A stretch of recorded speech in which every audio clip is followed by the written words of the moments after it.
Olá pessoal, tudo bem? Professor João de inglês aqui novamente. Tô trazendo mais uma resolução de provas aí para vocês, tá? Recomendo que vocês usem, né, esses vídeos aí no esquema de acompanhar comigo a leitura do texto, a tradução, enfim, a compreensão do texto, né? E depois, ao longo da resolução das questões, né, ir parando, revisando, verificando se vocês acertariam as questões, verificando eventuais dúvidas, né? Eu trago para vocês um modelo aí da UEPG, essa é a prova do vestibular de verão de 2019, então é o último vestibular que nós tivemos. Eu sei que talvez muitos de vocês tenham feito, inclusive essa prova, né? Mas eu acho que é bom também a gente trazer aqui para revisar, né? E recuperar aí alguns conteúdos, trabalhar um pouquinho, né, o nosso foco, que é a compreensão textual e as estratégias de leitura, né, de forma geral. Enfim, seria isso, né? Então, lembrar que aí nós temos uma prova padrão EPG, 5 questões em português, né? Se vocês derem uma olhada ali, vocês podem, né? Obviamente, o ideal é que vocês peguem esse arquivo aí e consigam acompanhar, mas também podem acompanhar aí na projeção, né? Nós vamos ter aí, basicamente, se vocês observarem, as questões 59 e 60 são um pouco mais gramaticais, né? Embora ali na 60 a gente tenha tradução e não especificamente nomenclatura gramatical, né? Mas a gente tem uma questão indireta de gramática, ou seja, você não precisa necessariamente saber o nome, mas precisa entender a ideia que as estruturas passam. Na 59 a gente já tem ali alguma nomenclatura gramatical de comparativo e superlativo, e nas três primeiras, aquelas de interpretação tradicionais da UEPG, né, que são mais de compreensão geral mesmo do texto, beleza? Então a ideia é essa, a gente ir focando na compreensão geral, dar uma olhada no vocabulário. Esse é um texto que tem glossário, né? Nem sempre a UPG traz, né? Como eu disse, mas aí algumas vezes, né? Acho que talvez na maioria das provas a gente encontre pelo menos alguma coisinha de glossário, tá? Então aí conhecer bem o padrão das questões é importante, né? Vocês irem praticando, aí, especialmente nesse período, né? A resolução de provas, eu acho que é na nossa disciplina, né? Que é uma disciplina, claro, a gente vai passando pelos conteúdos gramaticais e tal, né? Mas é uma disciplina essencialmente que vocês precisam fazer a prática, né? Da leitura dos textos e da interpretação. Beleza? Então, a gente vai começar ali dando uma olhadinha na fonte. Olha só, para variar National Geographic, né? Então, a gente vai pensar que é um texto de divulgação científica, é um texto antigo até, né, de 1997. Então, dá uma olhada na fonte, você já conhece ali, já tem o autor, o título, né? Então, o autor é John R. Luoma, e nós temos aí, então, o título The Magic of Paper, né? Que seria a mágica do papel. Bom, com esse título você já consegue prever alguma coisa, né, sobre o tema do texto, né? Obviamente que é justamente a ideia do título, né? Beleza? Então, lembrar aí dessas recomendações que eu dou para vocês, né? Parar, resolver a questão, verificar se há eventuais dúvidas e vai acompanhando comigo, então, essa tradução, essa compreensão. A gente vai vendo algumas dicas aí ao longo do texto, beleza? Então, olha só, o texto vai nos dizer o seguinte, né? A mágica do papel. Desde que os cromagnons começaram a pintar bisões e mamutes, ó, tem alguma coisinha no vocabulário, né? Mammoth, mamute, embora acho que nem precisasse, né? Porque é um cognato. Então, desde que os cromagnons começaram a pintar bisões e mamutes nas paredes das cavernas, os humanos têm procurado, olha aí, gente, have been searching, nas linhas 2 e 3, tá? Isso aí é um tempo chamado present perfect continuous, né? Os humanos têm procurado, têm estado procurando a superfície ideal na qual, né, eles possam gravar as ideias. Record ideas, né? Record é o verbo gravar, aí no sentido, obviamente, de registrar, né? Aí nós temos, né, os antigos, né, chineses, carved, aí no sentido de cravar mesmo, né, de registrar, né, pictogramas em ossos. Então ele está fazendo um panorama histórico, né, já vai fazendo essa ideia. Os gregos, então, scribbled, aqui é no sentido de que eles rascunhavam, de que eles escreviam mesmo, né? On parchment, e aí você tem essa palavra lá que é pergaminho. Então, né, eles rascunhavam, eles escreviam nos pergaminhos feitos de pele de animal. E os maias pintavam hieróglifos então você tem aí on beaten mulberry bark, né? Você tem aí a casca de árvore, no caso, né? Um tipo específico, você tem ali no glossário bark, né? A casca da árvore, ok? Beaten, no caso, né? Porque ela era, obviamente, prensada de uma certa forma, né? Bom, aí ele diz o seguinte no segundo parágrafo, né? Os antigos egípcios, né, faziam ou fizeram o papiro, né, o material de escrita que um dia emprestaria o seu nome ao papel. Olha aí, woodland. Esse woodland, gente, é o condicional, né? Iria emprestar. E aí o verbo lend, né, que indica emprestar algo para alguém, né? O seu nome. Pressionando, então, né? Pressing together, quer dizer, né? Pressionando juntas as camadas úmidas da Nile Sedge, ou seja, né, dos sedimentos ali do próprio rio Nilo. Mas, né, o papel real se provou mais barato do que o pergaminho para ser feito. Então aí nós temos uma comparação entre o papel de verdade e o pergaminho. Então dizendo que o papel acabou sendo mais barato e, além disso, tinha uma outra vantagem. Ele poderia ser produzido em grandes quantidades. E por fim, né, ele finaliza esse parágrafo dizendo que o papel era melhor do que o papiro ou do que a casca de árvore para impressão.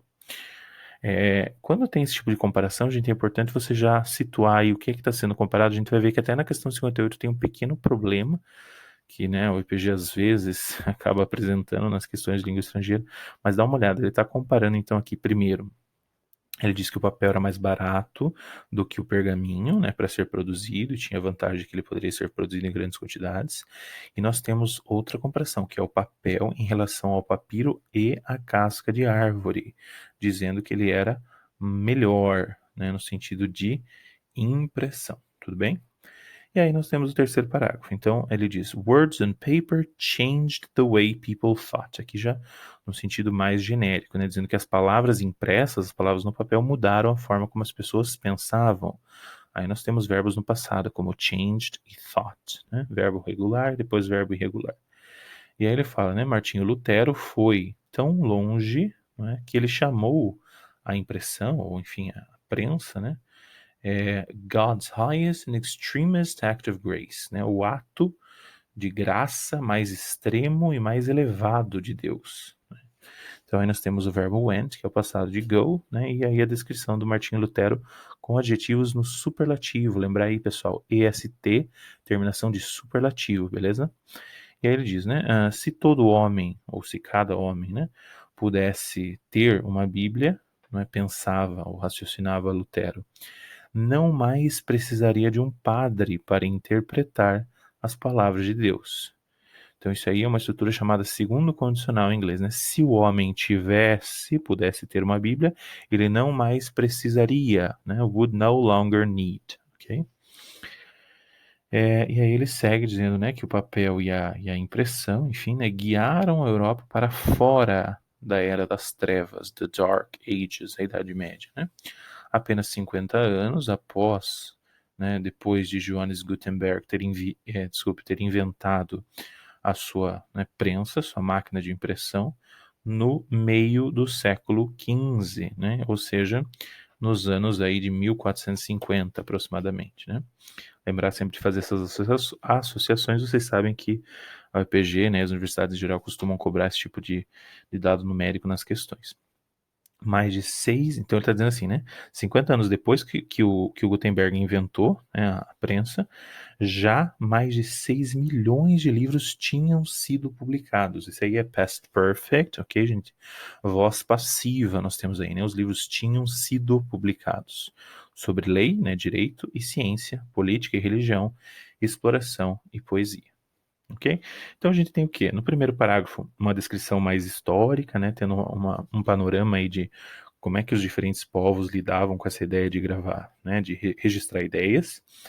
No segundo, uma continuação, mas aí mais uma comparação, né, entre os diferentes tipos de materiais, como o pergaminho, o papiro, o papel e também a casca de árvore. E no último parágrafo já um pouco sobre Lutero e sobre a prensa propriamente dita, né, sobre a invenção da imprensa, ok? Vamos dar uma olhadinha então na questão 56, tá? Olha lá. Questão 56 diz assim: sobre o que nos revela Luoma, o autor do texto, né? Assinale o que for correto. Os seres humanos sempre procuraram maneiras de registrar suas ideias. Se você voltar ali, eu vou subir um pouquinho aqui, gente, no primeiro parágrafo, nós temos aí, isso é apenas a tradução de uma frase que está presente nas linhas 2 e 3, né? Humans have been searching for the ideal surface on which to record ideas. on which, esse daí é um pronome relativo, né? Na qual, ou seja, superfície. Então, verdadeiro, 01. 02. O surgimento do papel e da imprensa definitivamente mergulhou a Europa na Era das Trevas? Não, não mergulhou, né, gente? No terceiro parágrafo do texto, se afirma que o surgimento do papel e da imprensa guiaram a Europa para fora da Era das Trevas, né? Nós temos essa informação ali, out of the Dark Ages, e não mergulhou. Então, obviamente falso, e aí uma questão bem óbvia, né? Porque você pode pensar na importância que teve a invenção. 4. Gutenberg criou a imprensa em meados do século XV, verdadeira, né? Nós estamos traduzindo aí a 7ª linha do último parágrafo do texto, né? Nós estamos traduzindo aqui. Então, invented his printing press in the mid-15th century, certo? Beleza. E por fim, 08, os antigos chineses escreviam sobre osso, os gregos sobre pergaminho e os maias sobre casca de árvore. Verdadeiro, né? Só voltar um pouquinho no primeiro parágrafo. É a tradução dessa parte final aqui que inicia na terceira linha. Tranquilo, questão bem fácil, né, gente? Soma 13, beleza? Questão 57. Quanto ao que nos revela o último parágrafo do texto, assinale que for correto. Então aí a gente já sabe, né, que a gente vai se deter nesse parágrafo aqui, que fala sobre Lutero e fala sobre a invenção também da imprensa. Nós temos o seguinte: palavras sobre papel mudaram a maneira de pensar das pessoas. É apenas a tradução do primeiro período aqui, né? Bem essa primeira linha aqui, verdadeiro. No entender de Lutero, se as pessoas possuíssem Bíblias, não mais precisariam de padres para interpretar a palavra de Deus. Também tradução da frase atribuída a Lutero aí apresentada, né, aqui entre aspas, certo? Então, desculpe, entre aspas não, né? Nós temos uma frase entre aspas, mas depois continua o raciocínio do Lutero, né? Tem aqui Luther reasoned. Não é verdadeiro, a gente já tinha traduzido, né, essa 02, esse trecho do texto. 04 vai dizer para nós que mais de 6 milhões de livros foram impressos já nos primeiros 50 anos de existência da imprensa. Também verdadeira, né? A tradução aqui dessa parte onde fala sobre a criação da imprensa do Gutenberg, né? 6 milhões de livros aqui tinham sido publicados, tranquilo. Desculpe, mais de 6 milhões, olha lá, more, né? More than 6 million. Ok, e a 08, Martinho Lutero se refere à imprensa como algo que está em desacordo com a graça divina. Ao contrário, né? Para Lutero, a imprensa é algo que representa o ato mais elevado e extremo da graça divina, né? Aí sim a frase que está entre aspas, então bem óbvia essa falsidade aqui na questão 8, portanto, soma 07. Tranquilo até aí, né, gente? Bem simples. Passamos aí para a 58. Sobre o surgimento do papel que usamos atualmente, segundo o parágrafo, assinale que for correto. Então aqui nós vamos ver sobre as comparações. Então ele vai dizer assim, o papel que usamos atualmente, né, que está no texto aí nomeado como paper. Ele se prestava melhor a ser impresso do que o pergaminho ou o papiro. Bom, a gente vai vir aqui, a gente vai ver o seguinte, né, real paper, então papel real, papel de verdade, né, se provou mais barato do que o pergaminho, né, para ser feito e tal. Aí o que ele quer? Ele quer a comparação entre qualidade de impressão. Então, aqui, ó, printing é esse período final aqui do segundo parágrafo, pessoal. Então, o papel era melhor do que o quê? Do que o papiro ou casca de árvore. E aqui ele está afirmando para o nosso pergaminho. Então, eu já vou fazer um parênteses para vocês e vou dizer o seguinte. Essa 01 para mim é falsa, certo? Você vê claramente que com relação à impressão, ele está comparando o papel com papiro e casca de árvore, não está comparando com pergaminho. No entanto, vocês sabem, né, eu já comentei isso com vocês em aula, a gente tem alguns problemas aí, às vezes que ficam no nível da interpretação e da subjetividade nas questões da UEPG. Então, a minha justificativa, né, para 01 é que ela seria falsa, porque nesse período que a gente acabou de ver ali, se afirma que o papel era melhor para impressão do que o papiro e a casca de árvore, não o pergaminho. Não está sendo comparado o papel com o pergaminho com relação à qualidade de impressão. Se você ler com atenção ali e fizer a tradução, o pergaminho está sendo comparado com relação ao valor, né, à produção, né, cheaper, ser mais barato, o papel em relação ao pergaminho, e também a questão da quantidade, e não da qualidade de impressão. Mas é uma questão que foi dada como verdadeira no gabarito, né, foi até questionado e tudo mais, mas se vocês olharem no gabarito oficial, ele foi mantido, tá, gente? Então, só fazendo esse parênteses, eu continuo, né, na opinião de que mesmo que seja uma questão de interpretação, na verdade é uma questão bem de tradução ali, né, ela seria falsa, no entanto, né, preciso dizer para vocês que ela está como verdadeira no gabarito, ok? Seguindo a 02, vai dizer para nós que sua fabricação era mais barata do que a do pergaminho. Aí sim, né, tranquilamente a gente vê que o texto afirma justamente isso aqui, né? Ele vai dizer que real paper proved cheaper, né, pessoal? Comparativo de cheap, que é barato, então mais barato do que o pergaminho. Aí sim, tranquilo. 02. 04, sua denominação paper deriva da palavra papyrus, que é papiro. Aí aqui nós temos, ó, would lend paper its name, né, que emprestaria o seu nome ao papel. Então, né, ele diz que futuramente isso aconteceria, verdadeiro também. E 08 podia ser produzido em grandes quantidades, está aqui, né? Could be produced in great quantities. Could be produced in great quantities. Poderia ser produzido em grandes quantidades. Então, 08 verdadeira, como eu disse, gente, gabarito 15, porém, acredito aí que o mais adequado seria realmente 14 com a 01 falsa. Beleza? Espero que tenha ficado claro aí a explicação. Questão 59, aí sim a gente passa para algo um pouquinho mais gramatical. Bom, então essa questão versa sobre a classe gramatical dos adjetivos e seus graus, né? O grau superlativo e o grau comparativo. Vamos lembrar lá, gente, grau comparativo, obviamente, tem dois ou mais elementos sendo comparados diretamente. Qual que é o básico do comparativo em inglês? Terminação ER, né? Então, por exemplo, cheaper than é uma forma de comparativo, né? Mais barato que. Superlativo, terminação EST. Estou falando aqui de adjetivos curtos, né, gente, que é o foco da questão.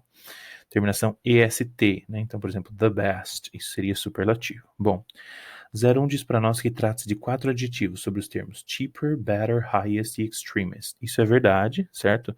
Todas essas palavras são adjetivos. No grau normal, elas seriam cheap, barato, good, bom, high, alto, elevado e extreme, extremo. Ok? Então, 01 verdadeira. 02, os dois primeiros estão no grau comparativo, os dois últimos no grau superlativo, verdade, né? Cheaper e better representam o comparativo, terminação ER. Lembrar que better é um comparativo irregular, né? Porque o adjetivo original é good e não é gooder, né? A forma é better. Mas ele não deixa de ser comparativo, ele é apenas uma forma irregular. E enquanto que highest e extremest, né, representam o superlativo dos adjetivos high e extreme, terminação EST. Então, bem tranquilo aqui, 0102. Esse aqui, gente, vamos lembrar que se você der uma olhada, é um tipo de questão bem padrão da UEPG, em que você elimina, né, uma alternativa acaba eliminando a outra. Veja que a gente já marcou 01 e 02. A 04 vai dizer para nós que os dois primeiros são adjetivos, os dois últimos advérbios? Não, né? A gente já viu que todos são adjetivos. Então, veja que se você marcou 01, você já elimina 04. Assim como na 08, que vai dizer que são 4 adjetivos no grau normal. Não tem como, né? Essas palavras estão nos comparativos no superlativo. O grau normal, pessoal, seria a forma original, né? Seria cheap, good, high e extreme. Então, uma questão, embora tenha alguma nomenclatura, uma questão fácil, em que é bem estilo EPG, né, gente? Lembrem aí, você que não conhece muito a prova do EPG, esse é um padrão bem frequente em que uma alternativa elimina a outra, você já fecha aí que você vai marcar apenas duas, beleza? Então aí soma 0,3. E aí vamos para a última. No último parágrafo, encontramos os segmentos verbais could own, né, poderia possuir. Se você voltar aqui, ele está falando lá da Bíblia, né, se todo homem pudesse possuir, pudesse ter uma Bíblia. E would no longer need, não mais precisaria, né, would no longer need. Então, isso aqui são formas que a gente pode chamar de condicionais, tá, gente? Então, could own é uma forma que é a terminação ia do português, né, que a gente em português chama de futuro do pretérito, né? Então, se pudesse ou poderia, né, possuir uma Bíblia. Aqui no caso seria mais como pudesse, né? E aqui não mais precisaria. Então, o que a gente pode afirmar sobre isso daí? Então, essa questão ela vai versar sobre a estrutura que está presente nessa frase do Martinho Lutero, né? If every man could own a Bible, he would no longer need a priest to interpret God's word. Então, que está ali no terceiro parágrafo, é uma frase que apresenta a estrutura do segundo condicional. Se você lembrar desse conteúdo lá, né, da gramática do inglês, ele indica sempre uma hipótese, né? O condicional indica isso, indica hipóteses, indica possibilidades, né? Quando eu digo, if I had a Bible, I would no longer need a priest help, por exemplo, né?